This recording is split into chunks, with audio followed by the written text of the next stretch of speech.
Welcome everybody. Welcome, Yes, friends. welcome. Oh, very sweet to be with you again.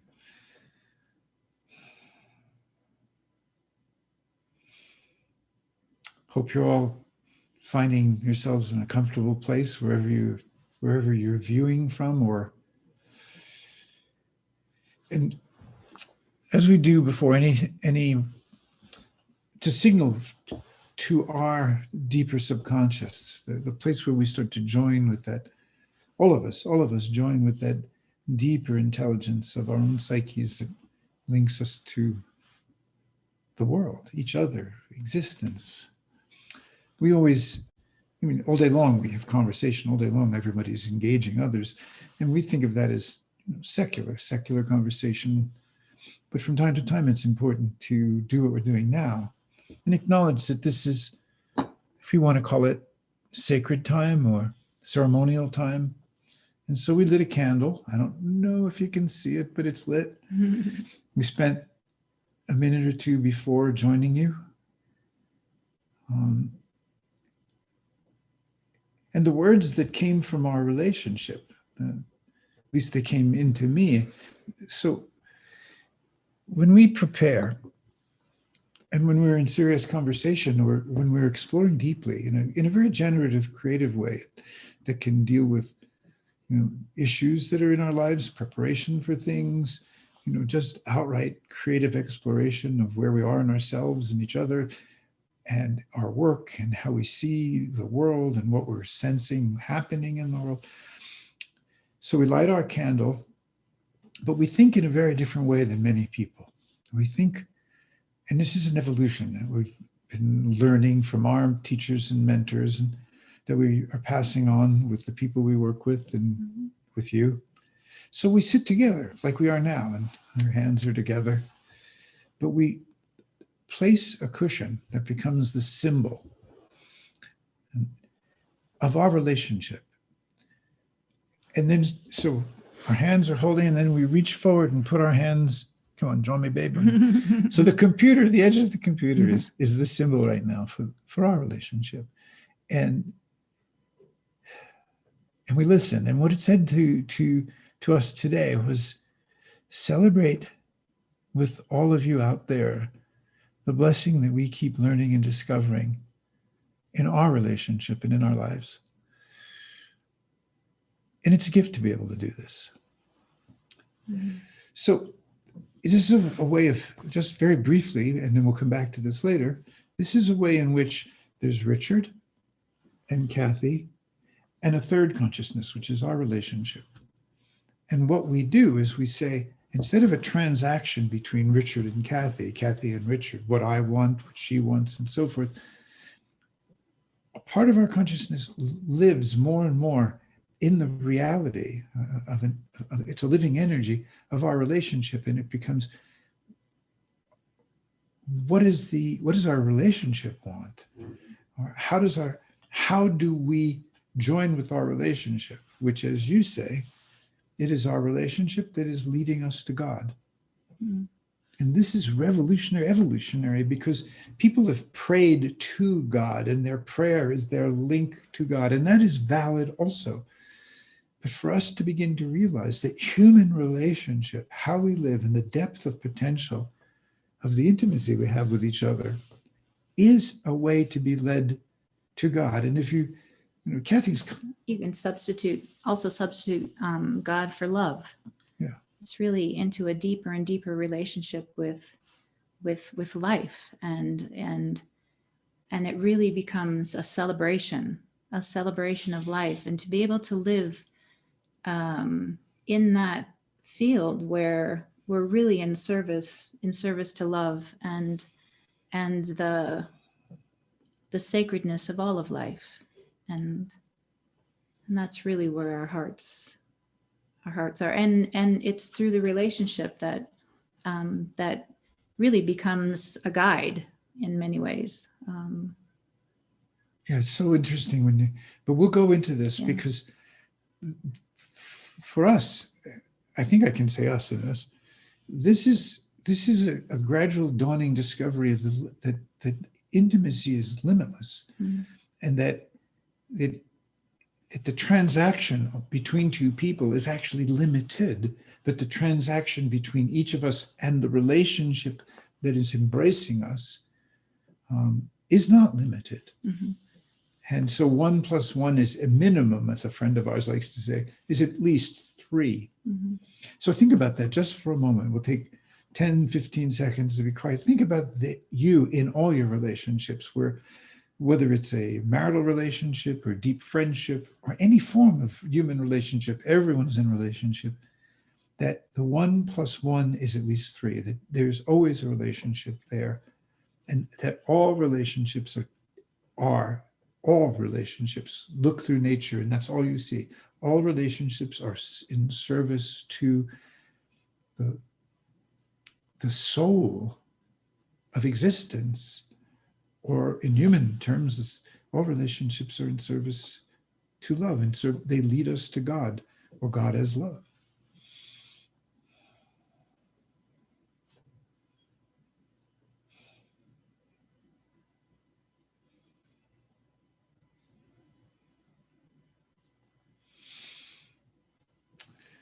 So just once again, to acknowledge that we've been able to freely offer this webinar. We also do one in French and English tomorrow, and we will, starting in January, be offering a webinar similar in the spirit and content of what we're sharing now, and we'll continue to share over the next webinars in Spanish and English.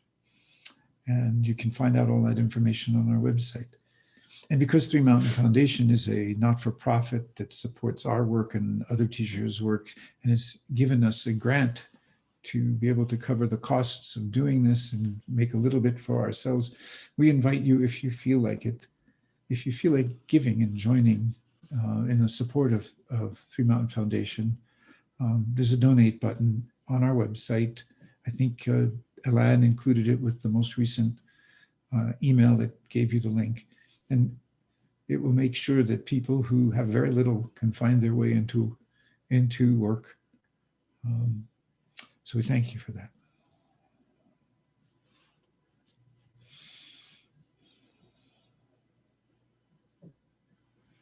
Take it away, Mala. Okay, so we thought we would begin with a little recap of what we covered in the last webinar. And then we'll just build from that point. So we talked about, in this finding resilience in turbulent times, where does resilience really come from? And we spoke about, as children, it really comes from our parents, our family, and you've written somewhere about the first and second holding environments. Yeah, first, second, third, and fourth. Okay. So, but I'm talking about the first and second right now. So the first being in the womb, and the second being in our early childhood, and it's been documented that that mothers who experience trauma while pregnant, it has an imprint for the child.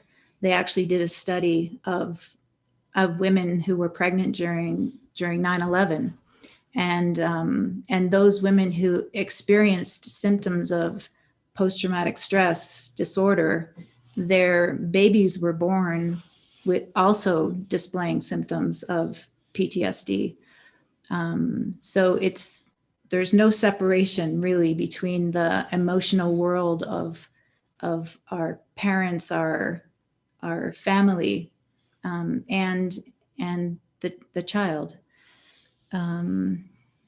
So we talked about the differences also between the challenges that we face in childhood and the differences between a stretch and a tear. And you talked about how those children who had challenges in childhood, but not a tear, really became better adapted to stress later throughout their lives. Right. So, and I remember reading about I think it was my youngest daughter is we're the boomers, and then there's the millennials, and then the Gen X, and I think it was the Generation X that when they went off to university, there was this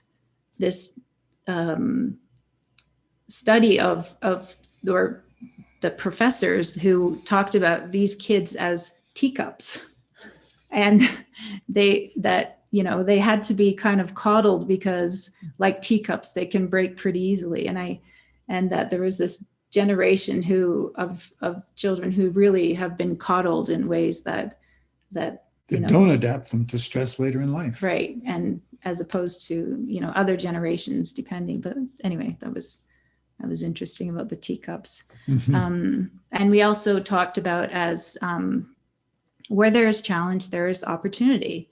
The study of the veterans who experienced PTSD, and they're reframing that to talk about post-traumatic growth.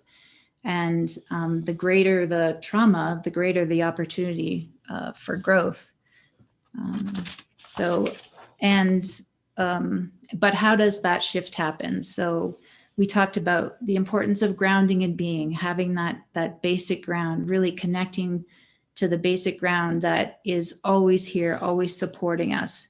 It's the ground we can stand on when the world or the challenges that arise pull the rug out from under us.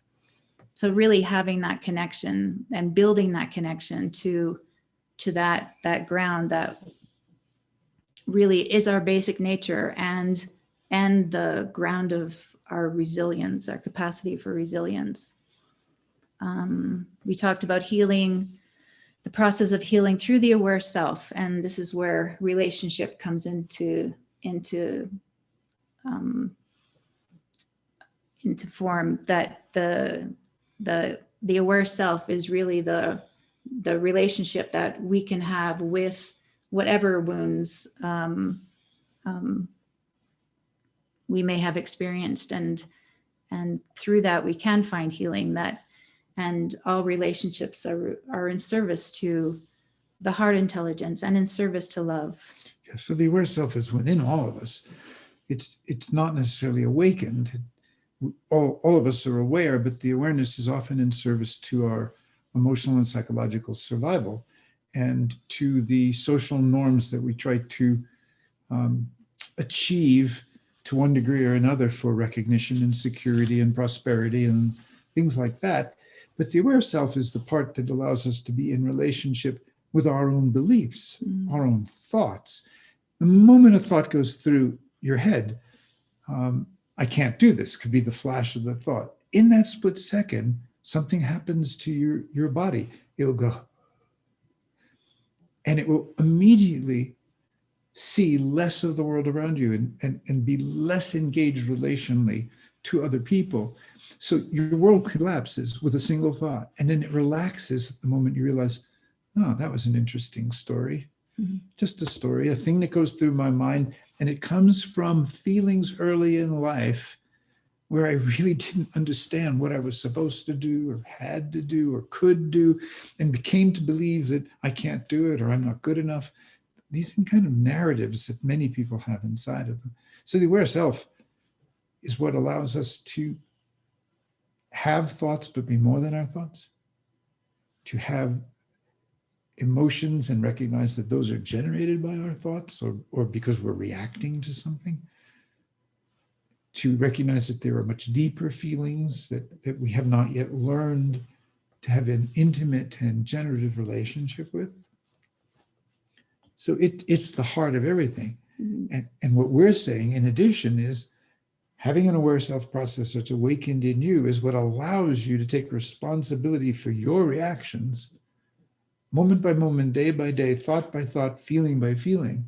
And then by being in relationship with another, that third consciousness that is the relationship is actually witnessing.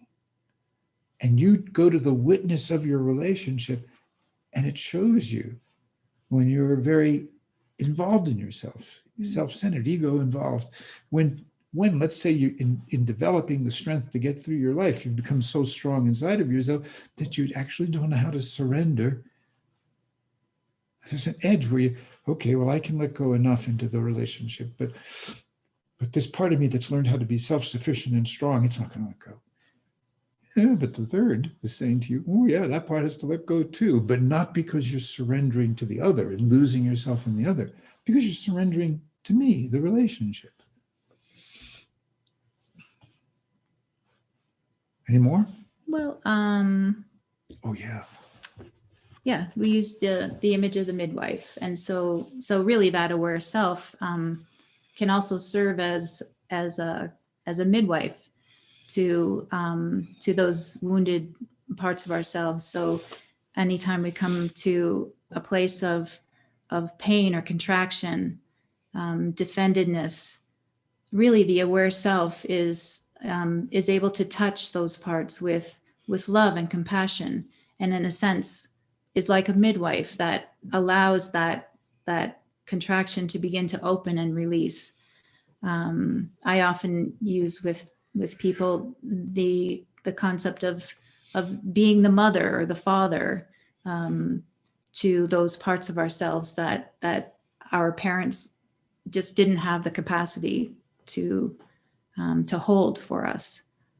But the aware self has that capacity, and it's an innate part of our being, and it's just cultivating that capacity and building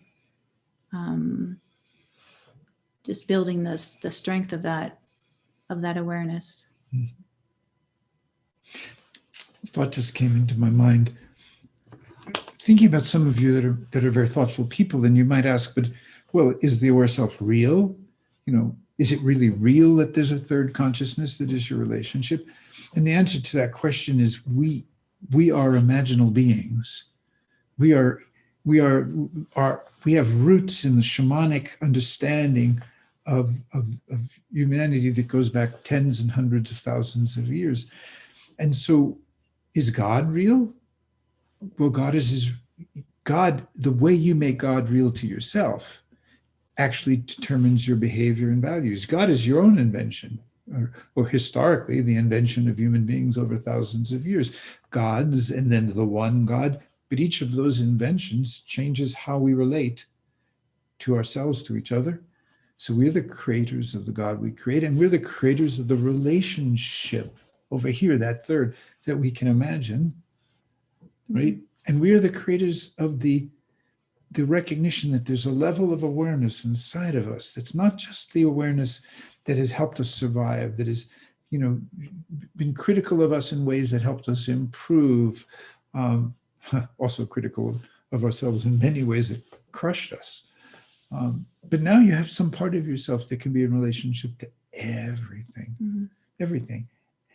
And that, we call it the aware self and the aware self process. I think that different traditions refer to the aware self in different ways. Some people call it the higher self. I think the Sufis referred to as the man of light or the woman of light. There is an aspect of our being that is the Christ consciousness, is the Buddha nature.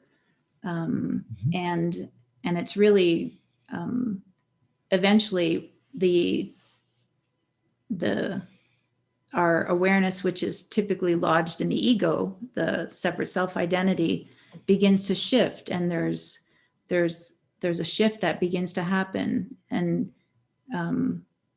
I call it the ego is our awareness is lodged in the ego. It's sort of the assemblage point of our awareness that begins to move toward that awareness itself, however you want to call it, as the assemblage point, the relationship with the thoughts, the relationship with the feelings, always relationship, and anchoring our assemblage point in that aware self that allows us to move in the world in a very different way.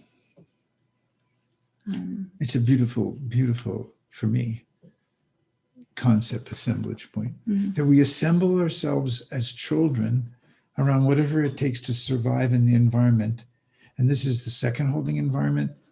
You know, we're born with our neurologic, our brain and our neurology not finished, because in the first year of life, our brain's going to double in size. And if an extra month in our mothers, even a few weeks, our head will get so big that we'll kill our mothers or ourselves trying to get out. So then that next year of life, our brain is growing, and it will continue actually to evolve into our 20s, 30s, and 40s. I think some men's parts of their brain may never develop. And women's brains, men's brains, they're different. They're different. They're similar and different. But then there we are in a family where people are already egos, where people are already conditioned by their social and cultural environment in which they grew, in which their parents grew, in which their parents' parents grew. And so we begin to end up holding ourselves with patterns of emotion, like the example patterns of judgment and a self-assessment, like the one I mentioned a few minutes ago, the I'm not good enough story. You know, that so many people have inside of them in some ways. And I think more in women than men, in my experience. I think that's one of the consequences and negative side effects, there's so many, of patriarchy. There was just no room for women for thousands of years to really feel, and certainly in relationship to the culture and to men, boy, I'm not only good enough, I'm an equal, I'm free to become as great as I can be, as complete as I can be. And that's gradually happening more and more in our world. That's part of the evolution of consciousness. But you have to learn to stop holding yourself in the need for constant emotional agitation. I've been thinking about President Trump, this kind of needing constant emotional agitation, constant conflict, constant either adoration or he thrives on being reviled. Mm-hmm. He thrives on being opposed because he needs that.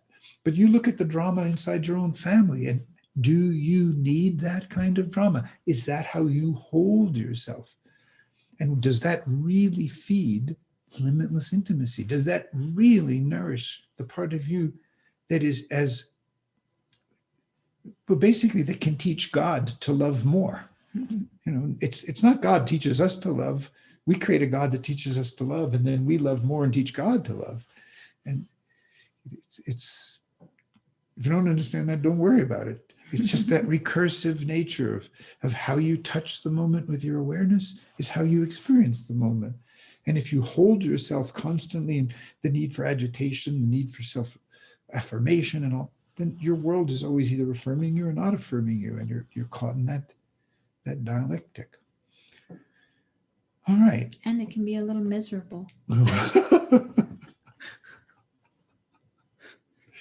She does that all the time. We just talk and something pops out like that. Yeah, it's very miserable. So what do we do? It doesn't have to be that way. Yes.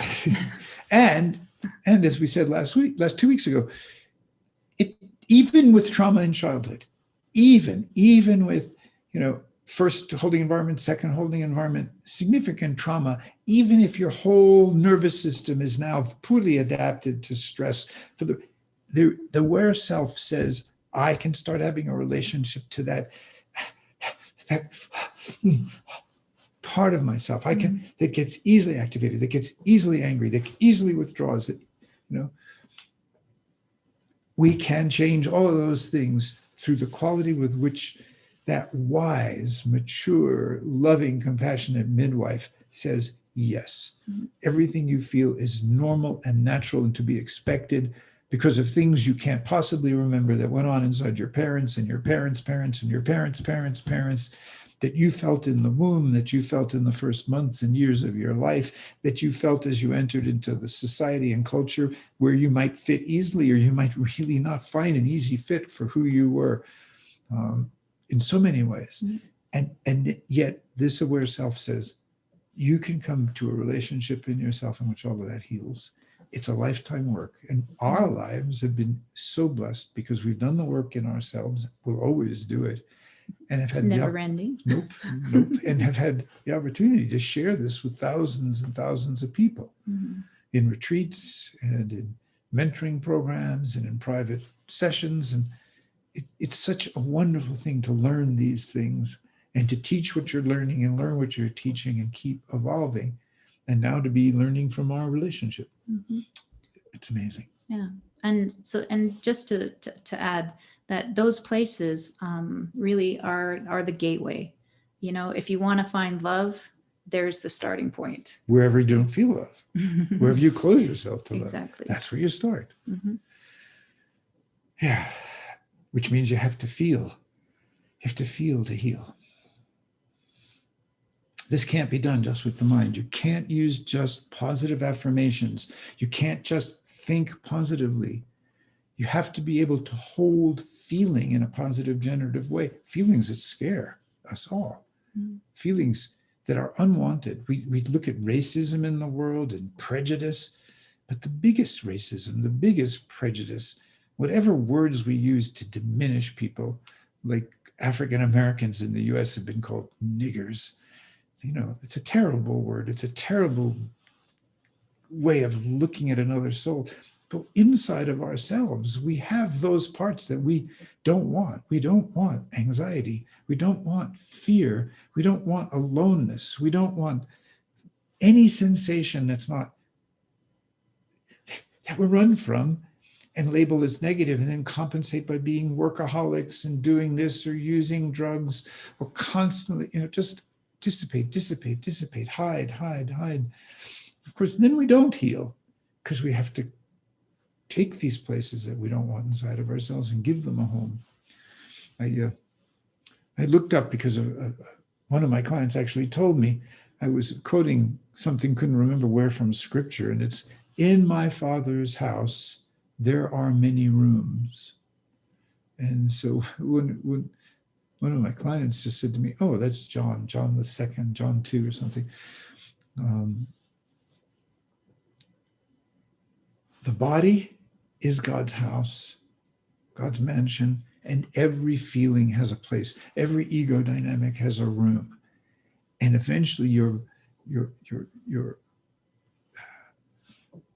literacy, your vocabulary of feeling, your relationship to sensation and feeling, wanted feelings and unwanted feelings, it changes and everything's welcome. And you become symphonic in your own body, capable of intimacy deeper and deeper in yourself with all of your feelings, and therefore not afraid to keep surrendering to a relationship, leading you ever more into the hopeless, delicious, wondrous aspect of love, which you never get to the end of.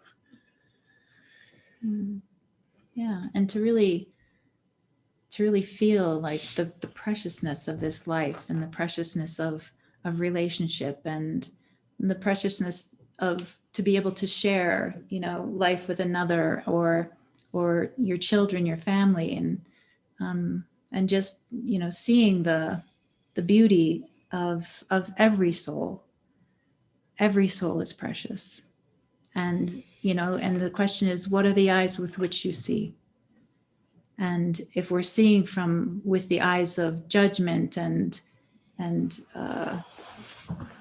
criticism, then, we see them as diminished, other, whatever. It's the ego. But when we see with the eyes of the heart, we see another soul who is, journeying through this life just like us, with all of their challenges, with all of their, ups and downs in life, and it's just, I just bow. I just bow.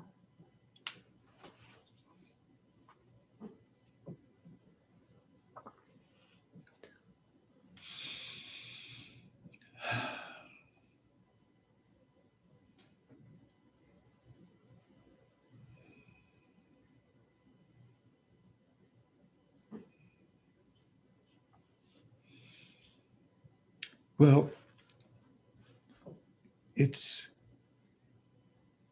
there's always the question, how do we develop this internal relationship that leads to all of the things we're talking about.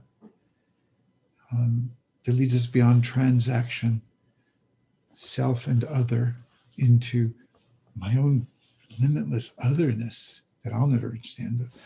Your, her, anyone's limitless otherness. Kathy just said they're another soul. I'm just saying it in a different language. Otherness.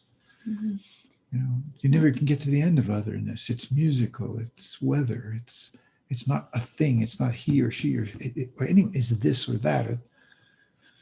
Yeah, and to see another as just a universe. You know, everyone is a universe. And we need each other. The resiliency is not just your relationship to the depth of ground in yourself at a certain point, and it always is never separate from this.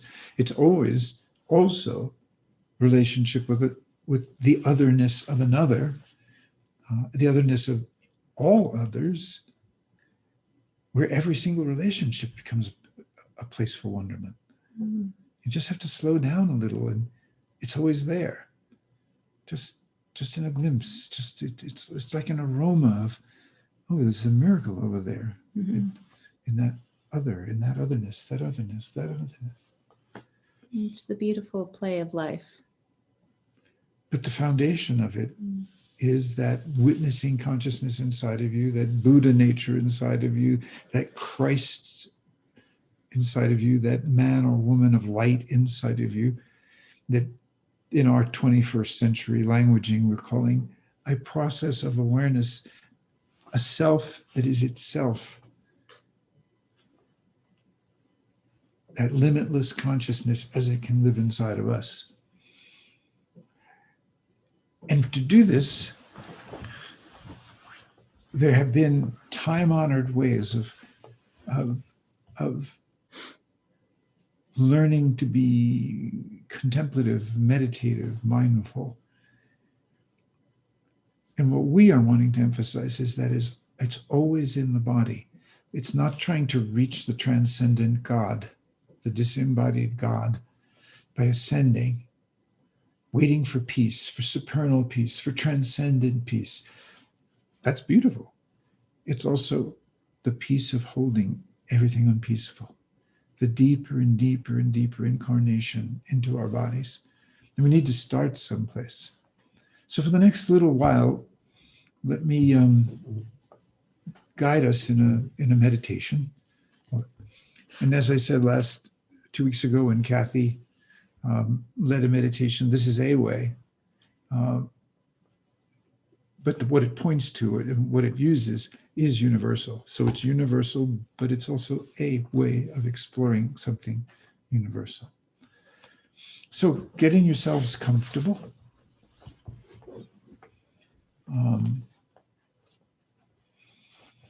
Vertical.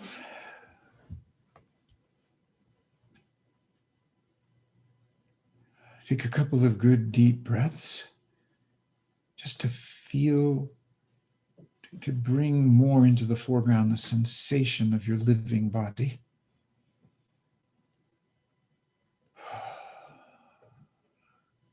Don't worry about how your breath feels in you right now. That would be based on some memory. Just be with yourself. And let your eyes close.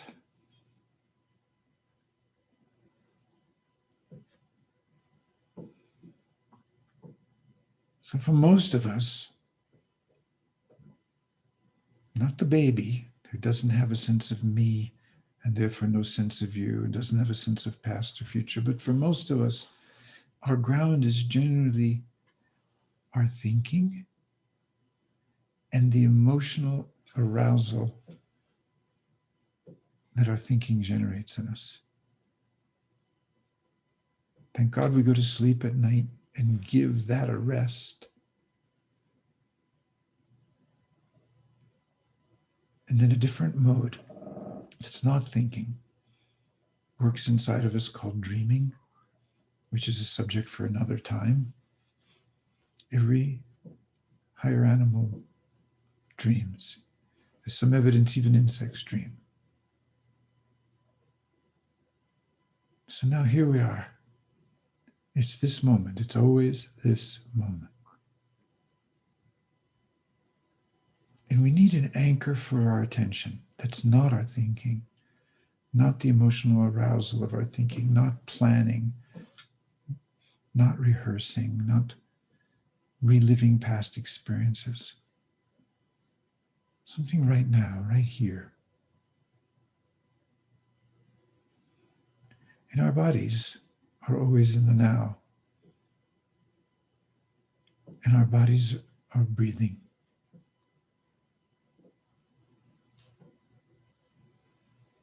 So bringing your attention, your awareness to your breathing and joining it, merging with it and feeling it.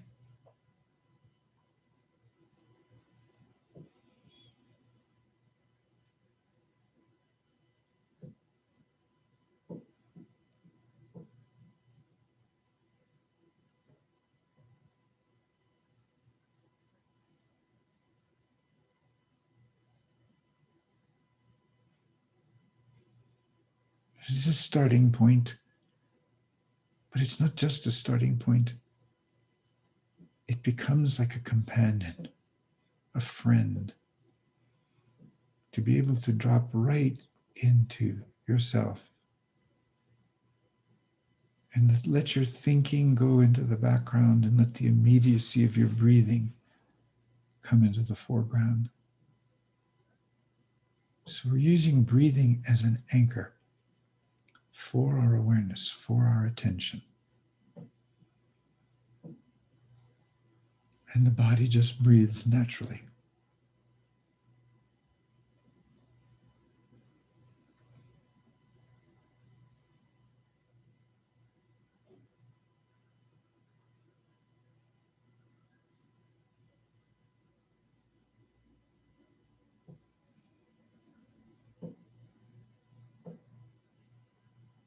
So we're creating a relationship between awareness and breathing.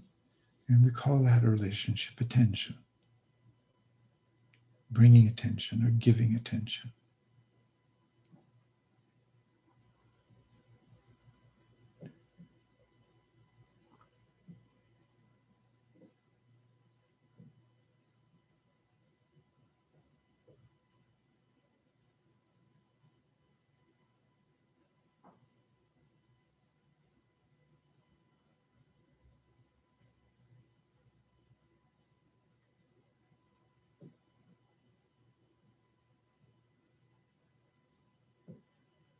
When people are just beginning to learn this kind of anchoring process with the breath, some of the easiest sensations to bring attention to are the sensation of the air moving in and out of your nose. So just for the next 5, 7, 8 breaths, get very curious and gently aware of that particular locus of sensation right there at your nose.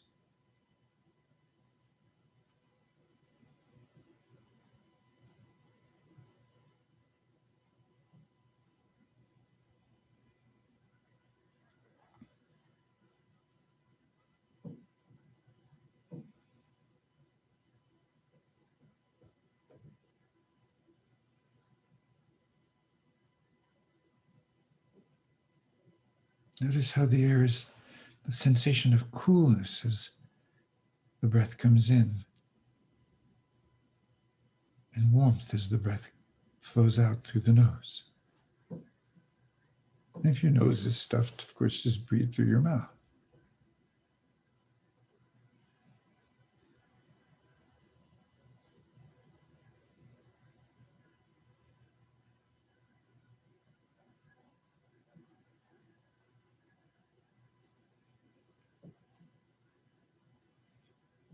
And in life, wherever we give our attention to becomes important. And we're addicted, habituated to making our thinking and our emotional world important. But thinking is never present, and emotions are always reactions.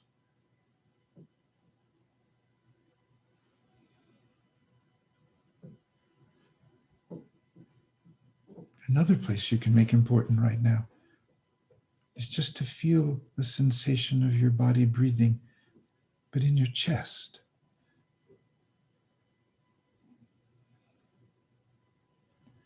The next 7, 8 breaths, just curious and gently noticing the sensation of breathing. So you're building the muscle of anchoring your attention with your breathing. And now in your chest.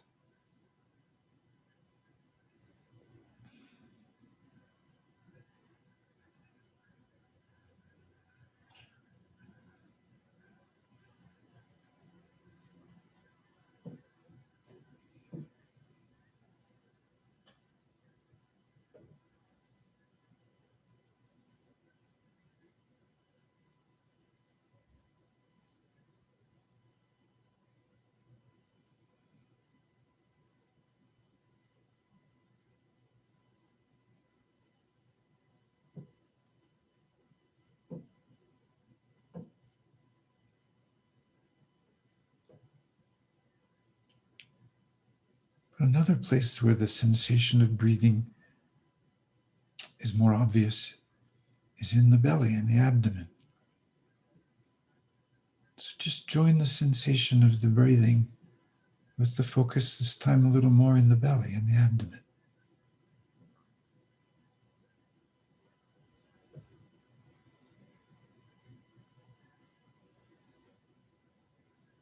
How the muscles tighten and soften.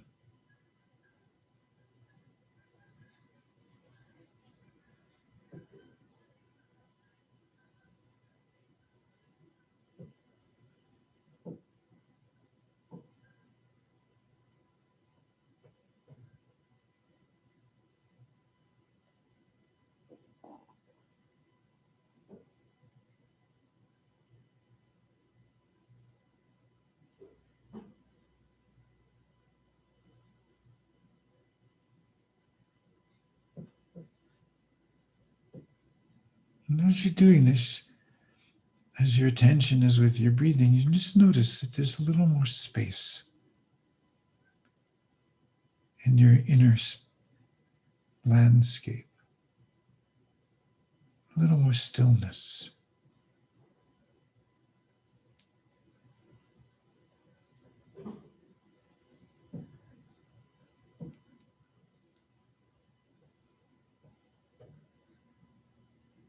The arousal of the thinking mind is having a chance to settle.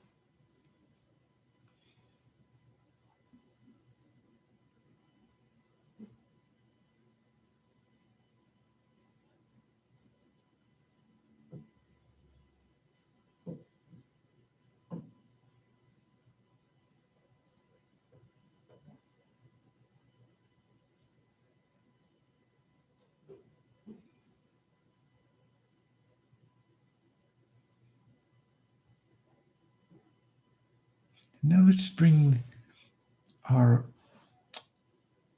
awareness to the whole body. And one way we can do that is just to imagine that your feet don't just end at the soles of your feet, but they're like an open gateway. Maybe you want to imagine roots that go way down into the earth, or just a portal and an open window. And as you breathe in, follow a wave of awareness up through your body, all the way to the top of your head. And then when it's ready, you're ready to breathe out, follow that wave of awareness down through your body and out through your feet. So this is an imaginal process. It's like scanning up through the body and scanning down through the body.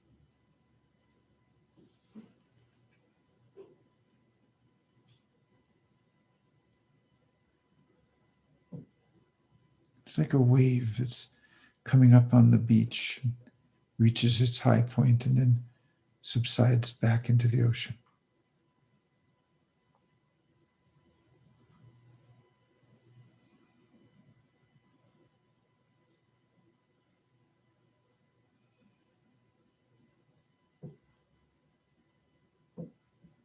Just take a little time to find this rhythm.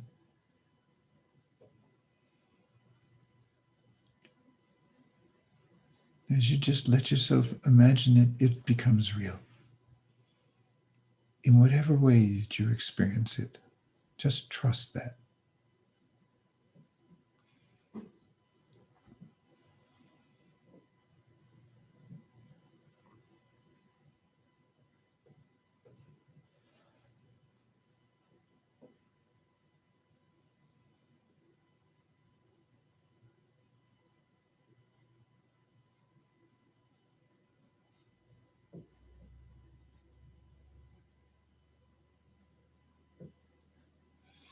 And if your mind is pulling, you're getting active.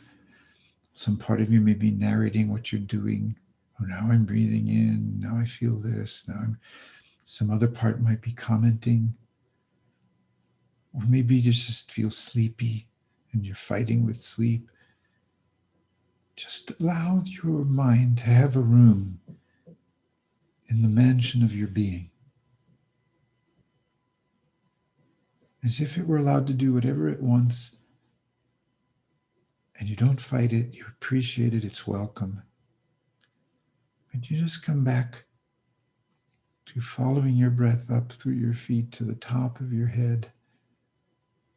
And like a wave cresting, letting it flow back down and out through your feet.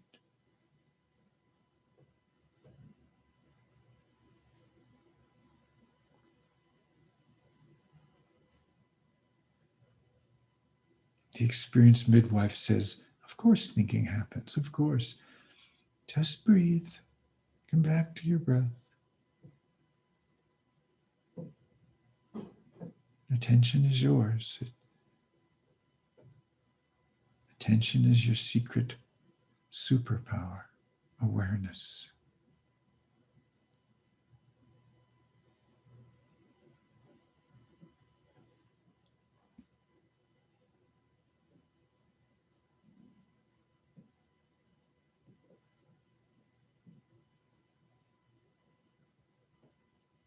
As you're breathing out, just relax. Just allow your body to soften as if you can create more space between the cells of your body and around your body. Breathing out and relaxing, releasing.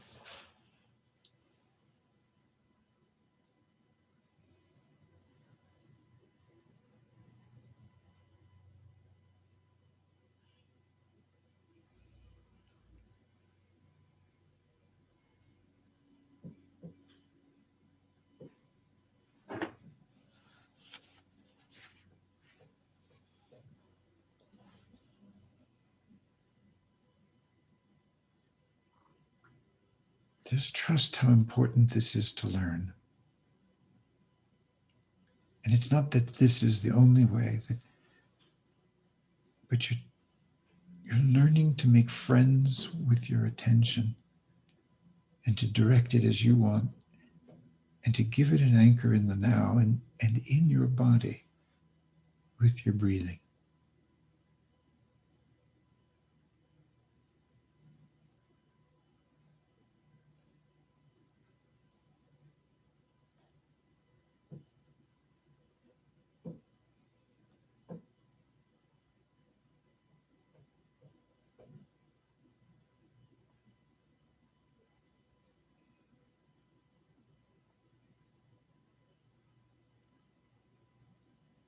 The breath just travels up from the earth through your feet to the top of your head. You sense your whole body, and then the breath relaxes back down like a wave of awareness, of attention.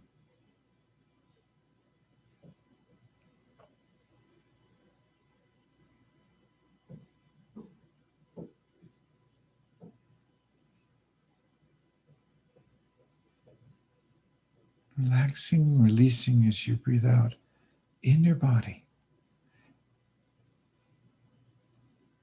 softening.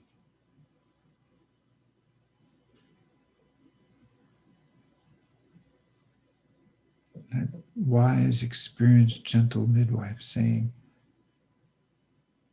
whoever you are is perfect. Just breathe.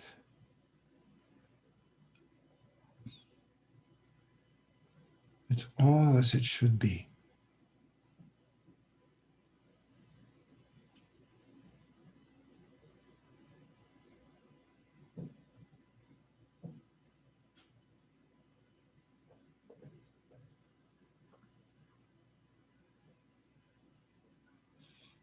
You can relax even in more subtle ways as you breathe out. Relax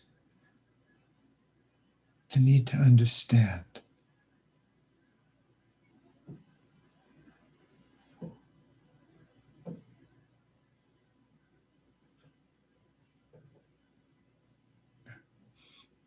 Relax any comparison to what you're experiencing now, to what you remember experiencing it at other times of meditation, so that this can be new, as if for the first time.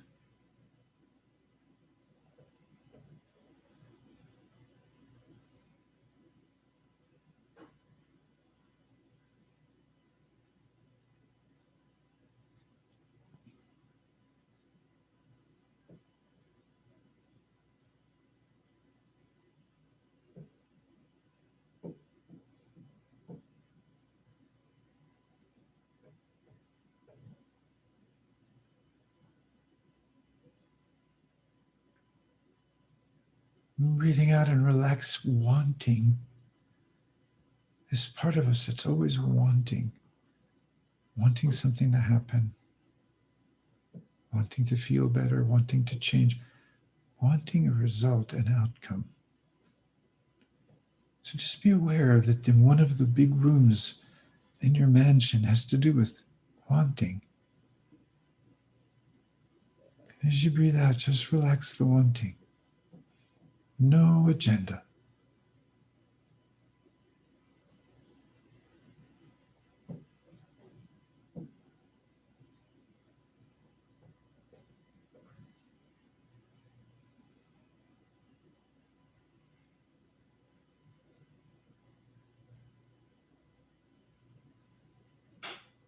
And then your mind lifts you into thinking and further from your body. Just remember that's just one room in the mansion. And it's okay. And come back to your body right now. Beginningless, endless.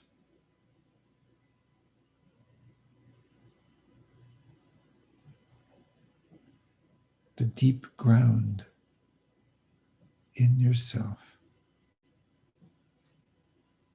Deeper than wanting. Deeper than remembering.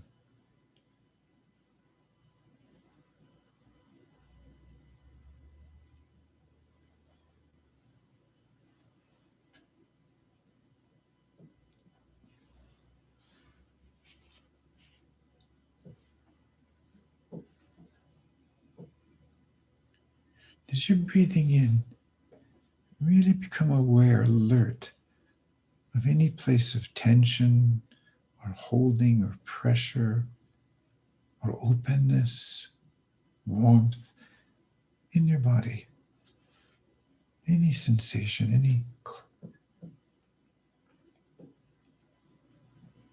anything that draws your attention, and just breathe right into it and right through it.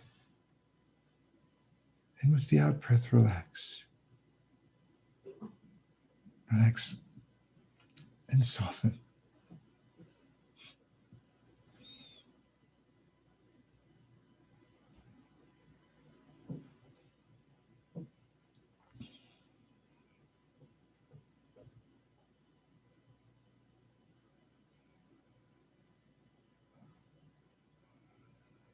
So maybe it's been hard to find a natural breathing. Maybe you feel like you can't quite get the breath that feels right. So instead of trying to breathe so it feels right, go to the sensation And breathing in, just touch this sensation, if that were something real for you. Get curious about, oh, what is this that I'm calling? My breath's not quite natural yet. And relax, trying to figure it out or change it as you breathe out.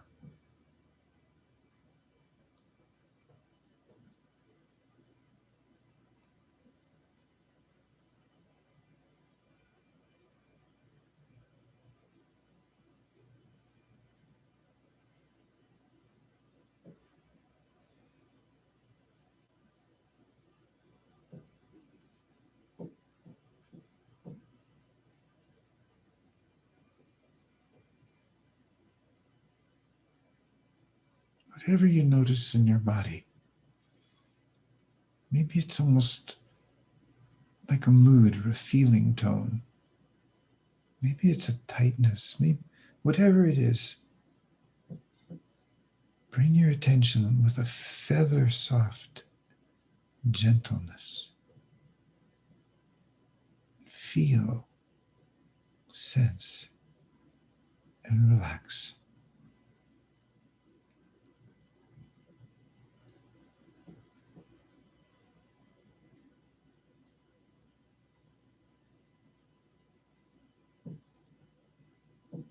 When we want to change something, we're rejecting it.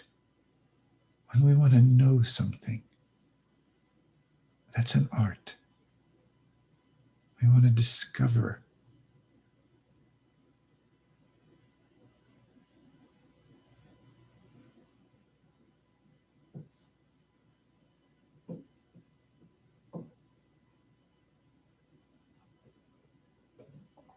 And gradually you make room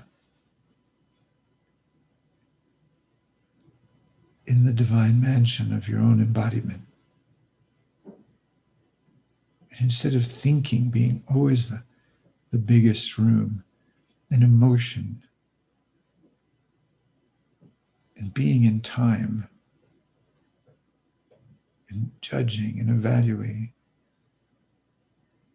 you begin to have the ability to come right here, start new, with every sensation. Because the language of consciousness in the present moment is in the body and is sensation.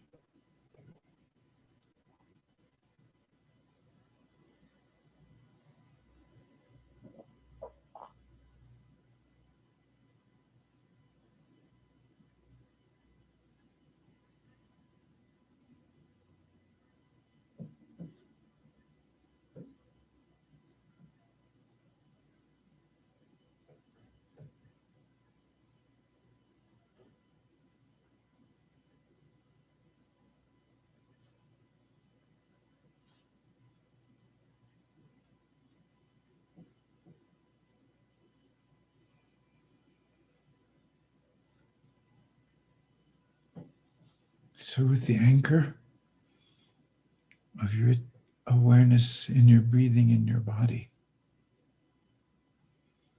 when the storm comes, your boat changes position, but it doesn't get dragged onto the rocks of constant, intense thinking, going over and over and churning in your mind. It's now. It's a sensation. You can hold it with your breath awareness.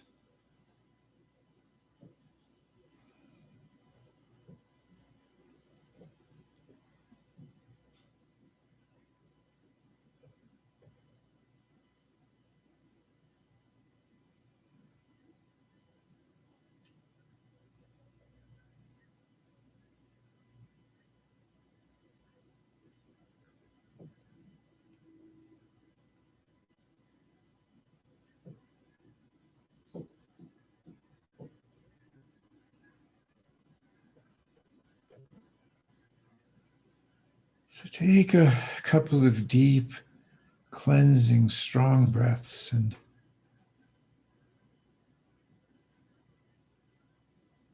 we'll come out of this particular guided meditation, but we never have to come out of our aware self.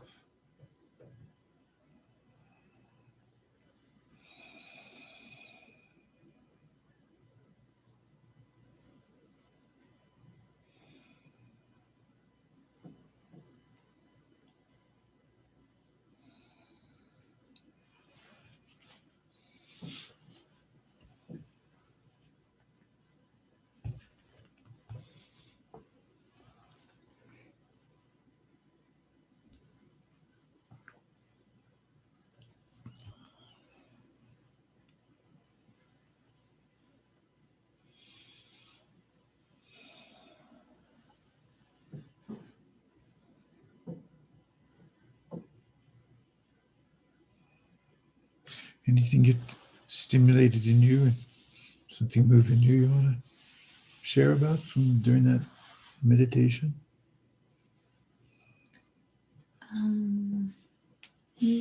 No, nothing came up. I was just really resting in the natural great peace of the ground.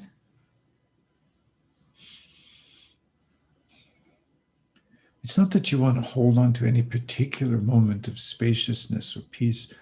It's that you know you can have a relationship with everything, that your meditation isn't about ascending up into the great white light and peace, but it's about descending deeper and deeper into your embodiment, bringing that light deeper and deeper into every sensation, everywhere. And so that you never go any higher than you can descend. You can have the most extraordinary awakenings and open spaces, but you're no more enlightened than the feelings you learn to be able to hold in yourself. And any feeling that closes your heart makes you not the individual you are, but behaving in a separating me, individualistic way.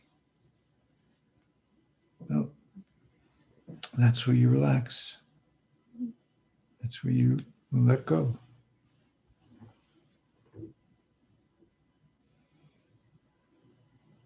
And it can just be in that moment of recognition, you just taking a breath immediately brings yourself back, and it's in your power.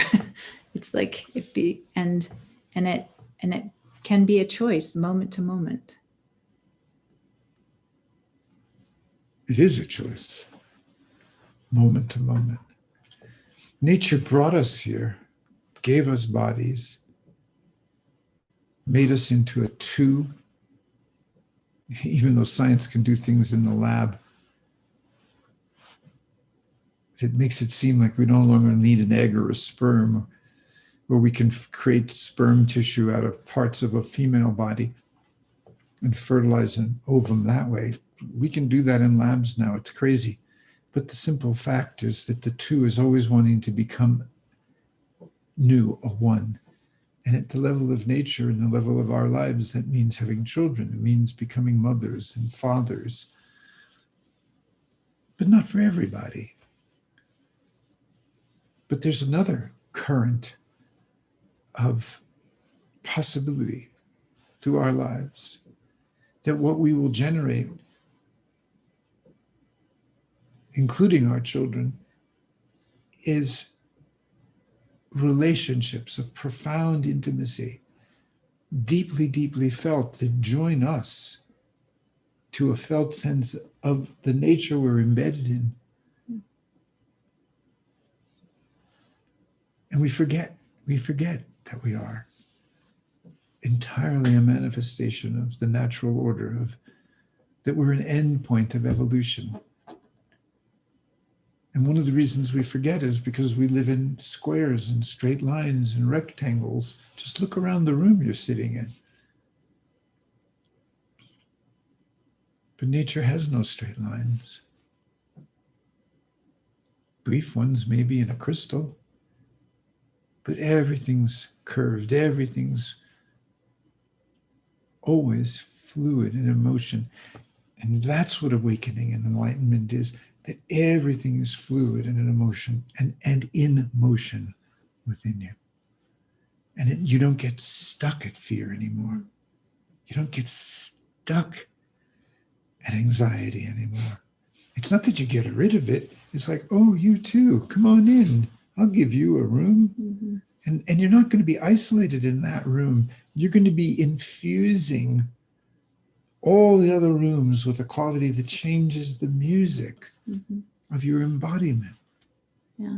And you were talking about like the living room of our awareness, and it's not confined to our bodies. You know, when I feel like, you know, each one of us is a universe, you know, that's our living room.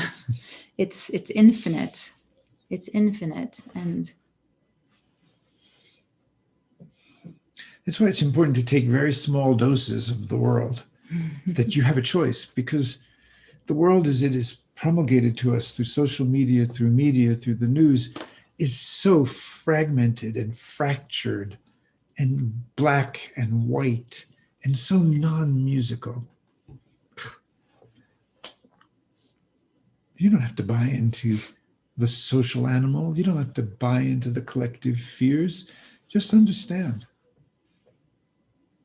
Just understand. If that's what you're here for, then do it from a peaceful place inside of you. But otherwise, make peace in every relationship you can. What else would you want to be here for? That's the whole point. And why would you have awareness, a witness, a Buddha nature, a Christ self, if it weren't to learn to recognize the love that is creation itself? And to want to be obedient to it. Our third is obedient to love. And it brings us into greater and greater intimacy. Your aware self is obedient to what? Simply surviving in the world like a child has to learn to be? But that's the assemblage point Kathy talked about, the assemblage point of me, of ego awareness, instead of the assemblage point of awareness that is a continuous relationship where how you touch fear is how you experience it. The softer you touch, the gentler you are. Fear changes into a living energy. Sometimes it becomes exquisite peace. And so, just one point to mention is that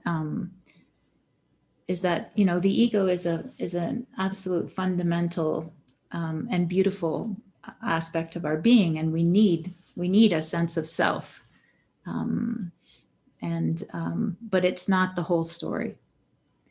So it's, and the strategies that we create as children to cope, those are also beautiful, because there's a way in which they really become our savior. They help us to really get through really challenging times, but then they become the impediment to our capacity to experience life in its fullness and our own aliveness. And that seems to be the play. It's like, and we're here just to keep reminding ourselves, this is timeless. And you have a chance in this lifetime, in this incarnation, to see how far you'll get in that real, the most wonderful play of all. And be playful in it, my friends. Yes. So one of the things that you're aware of, because you can see a feed on the YouTube broadcast, which we, Kathy and I, do not see. Mm-hmm. And so we want to invite now, and we have a good 20 minutes or so. Our associate Christian has been monitoring what you're writing there, what you're sharing. And if there are questions or if there are sharings, we're going to invite Christian now to join us. And maybe we'll be able to respond to some of your own experiences that you're sharing. Or I know we're creatures that like to ask questions, and that's also valid. But sometimes it's better to just acknowledge what you're experiencing or what's been triggered in you, where your genius is being activated. Okay, Christian, welcome. Yes, hello, thank you. And we do already have some sharings in the feed and also one question. So someone says, I love being a symphony. And somebody else responds, yes, such a beautiful metaphor. Somebody else says, take small doses of the world. And the one question that we have reads, what does Christ inside of us mean to you? You mean to me and Kathy? Yes, to you and Kathy. Merry Christmas. What did he say? I say it's, for me, divine love and a capacity for unconditional love and compassion for all of life. And for me, the Christ image is an aspect of all of our nature, but the particular flavor of the Christ that I hold so dear, and I'm in love with him, by the way. But I'm jealous. it's really that unconditional love and compassion, and we all have the capacity to know it, to be it, to embody it, to live it.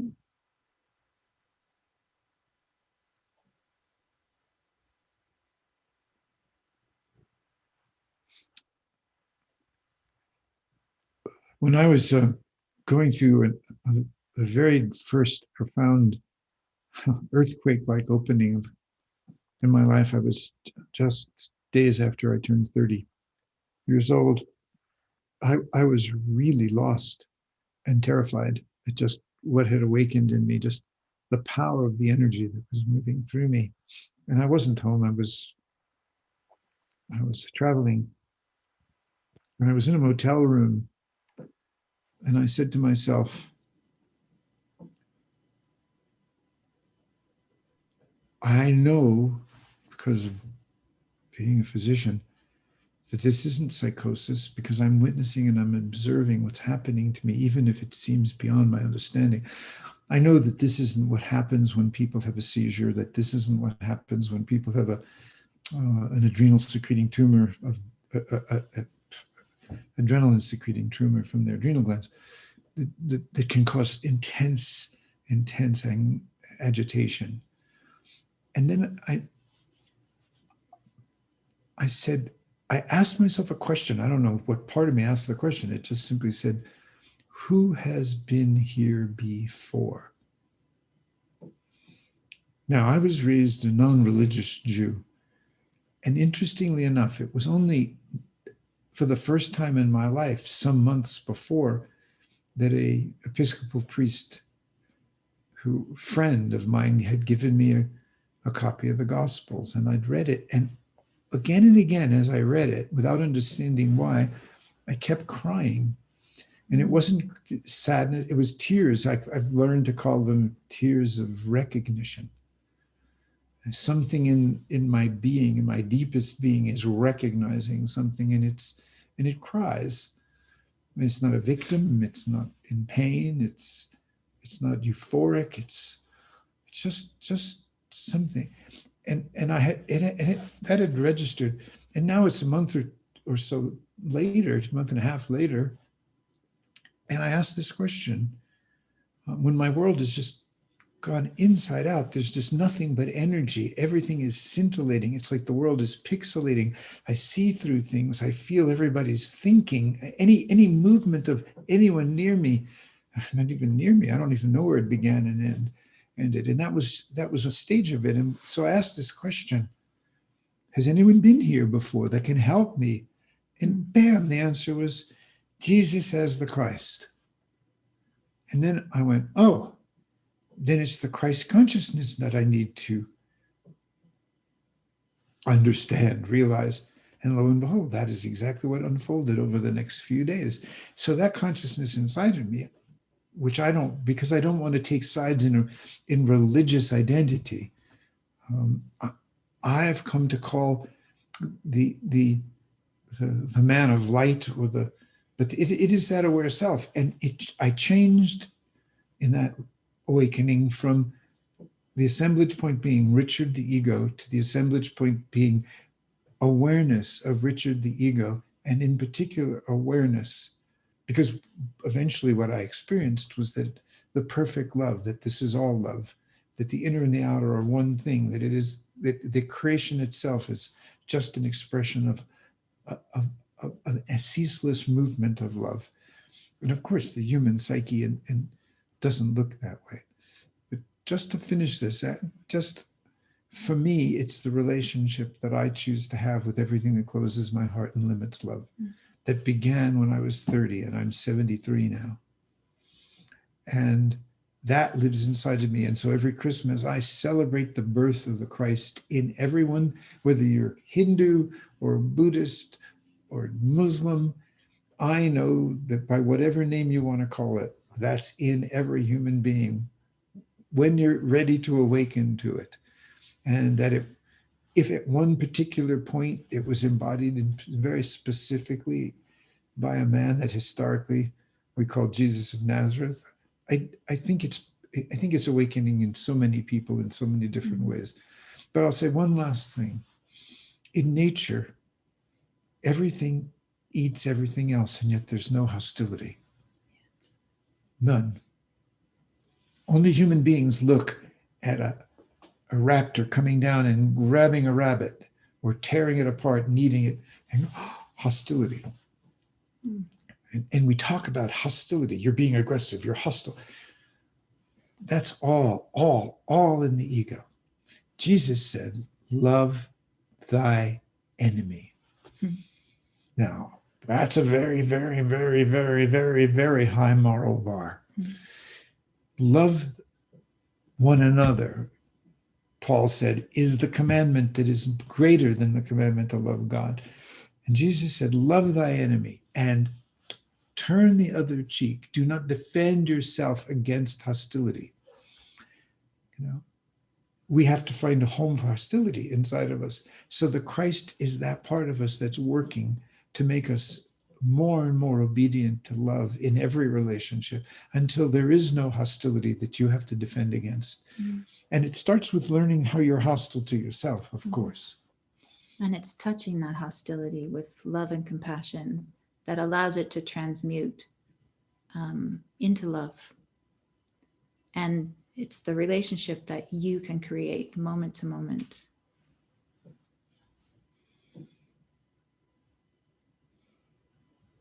Thanks for the question.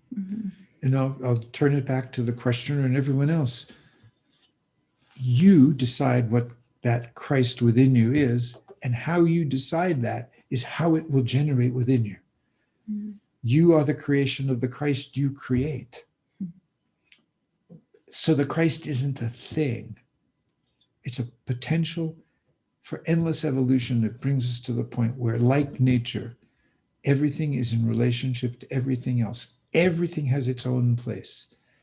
Only the ego, the labeler, scientist, gives everything a name, and that's useful. But what's also essential is that as we divide everything up, and we divide things up, in political discrimination, in gendered differentiation, differentiation, that you also have the ability to synthesize, to find a way to hold all of that difference in something that is real, a felt sense that everything, in this body, I know there is a room for every form of gender differentiation, every form of self-identification culturally. I haven't reached the point where I can hold all that or even familiar with all that or even understand it. But I know there's a room in there where gradually that will gestate inside of me and become part of the symphony of my being. It will add new musical instruments, new counterpoints, new tonalities, new progressions of melody and chord. And that's what I am.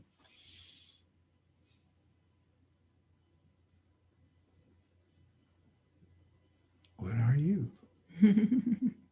Or who do you think you are? Exactly. Got this lifetime, folks. Kathy believes you believe we're coming in again and again. I do. And I don't know that, I can't say that, 100%, but with the experiences that I've had in my life, and, when the Buddhists say, we've existed from beginning to endless end, that resonates in my heart. And I truly believe that, that this planet is our home, and we come back again and again. And that is the evolutionary play of each soul. That is also the play of life. But it wouldn't be too much fun to play by yourself. So that's why we have each other and all of humanity. And we're walking the light into being. We're walking the light into existence, lifetime after lifetime. And again, I can't say that definitively, but as I like to joke, I'm playing the long game. So the question is, are you playing the long game, or, the short game is ego gratification in this life. Can I get as much as I, cars and houses and whatever? Doesn't really interest me.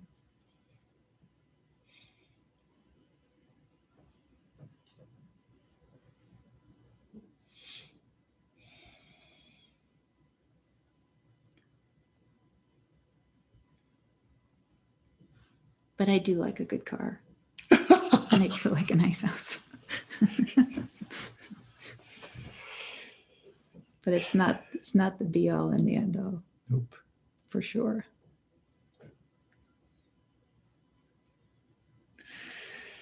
Christian, something else that's there that you can bring forward that we can share in, drink with, or respond to? Yes. One comment that someone loves the suggestion of mention of self and giving each sensation a room of its own. And then there's also a question which I think you have partially at least already answered, but maybe there is even more to it. The question is, in this life, what do you mean when you say the play, when you talk about the play, Richard and Kathy? I don't mean theater. I mean playing, like children play, but this is adult play. Mm-hmm. This is awakened play. I think there's a term the Hindus use the term lila, cosmic play, mm-hmm. But it's cosmic play in a body, which means inherent limitation of a kind. And yet people think when you get older, then your body diminishes and diminishes and diminishes. Aspects of what the body was capable of doing in youth, of course, they diminish. But this body is more sensitive, more sensitized, more alive than it has ever been. And I see no reason why that will actually change. Even if my mind leaves, I suspect something will just keep incarnating deeper and deeper. So playfulness, really playfulness, but this is soul play. This is, Yeah, and it's a feeling of richness and aliveness, and that the heart can just experience, our bodies can experience just greater and greater degrees of ecstasy and pleasure in every way. and the love that we can hold, and the love that we can share with our family and partners and even strangers. That's the play. That's, for me, that's the play. It's this symphony of life, of relationship coming from a fullness inside that just, the cup just runneth over. Exactly.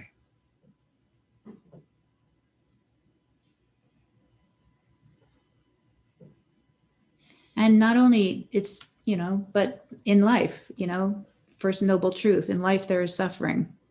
So part of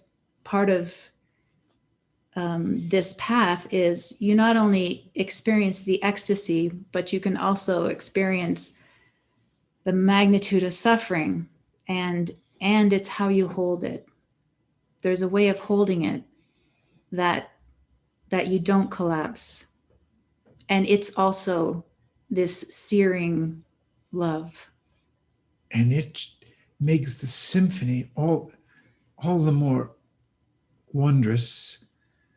And we have to use those kinds of metaphors because, if you think you're going to ever be satisfied with what your mind can show you conceptually with thinking in words, it's tiny. I love my mind. It works wonderfully. But that's not joy. That's not celebration. That's not gratitude. That's not on your knees astonishment. Those are. Thank you. I like this, buddy. Like yours a whole lot too. It's the vessel. It's our vessel that we can experience all of life. So,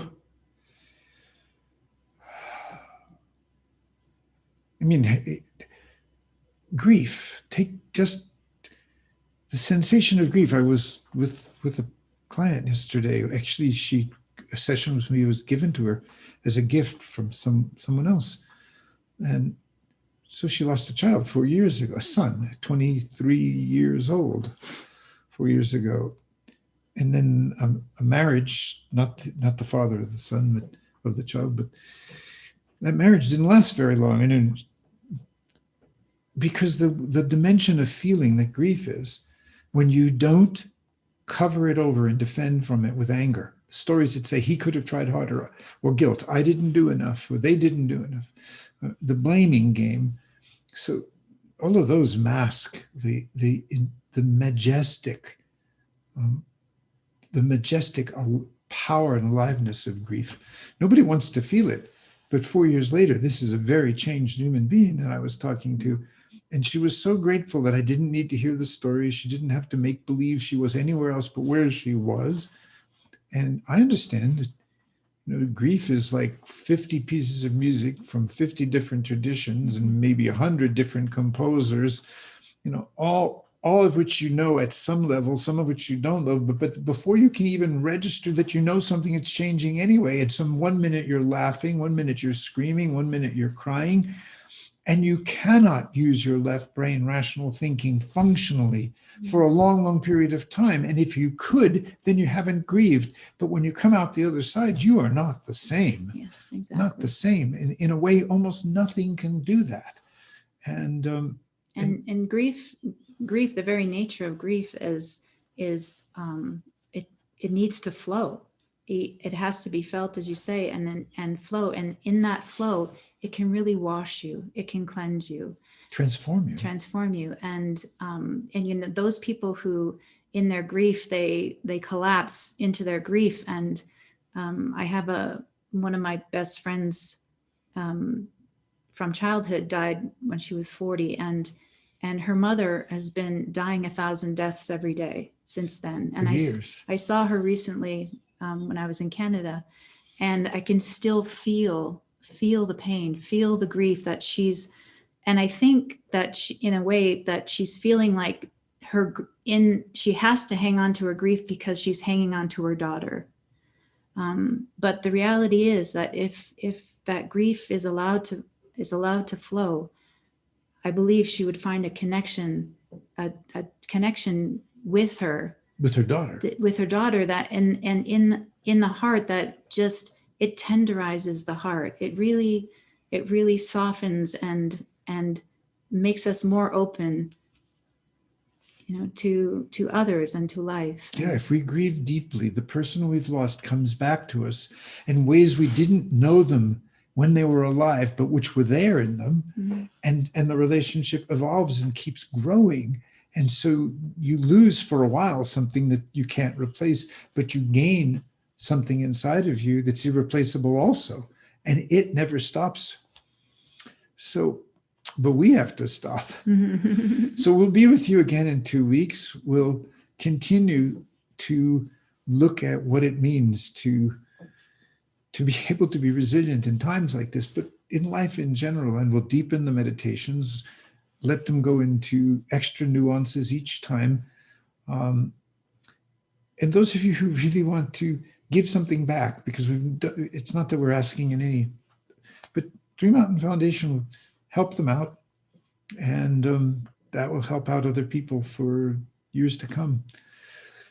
And I just want to say, just wishing everyone a beautiful holiday season. In whatever way you celebrate. And in COVID, it's going to be different. But really, for me, the simple pleasures can be so extraordinary. So just the time that you can spend with your loved ones in whatever way, and really deep peace, goodwill toward all. We wish you happy holidays. Yeah. We wish you Yeah. happy holidays. Many blessings.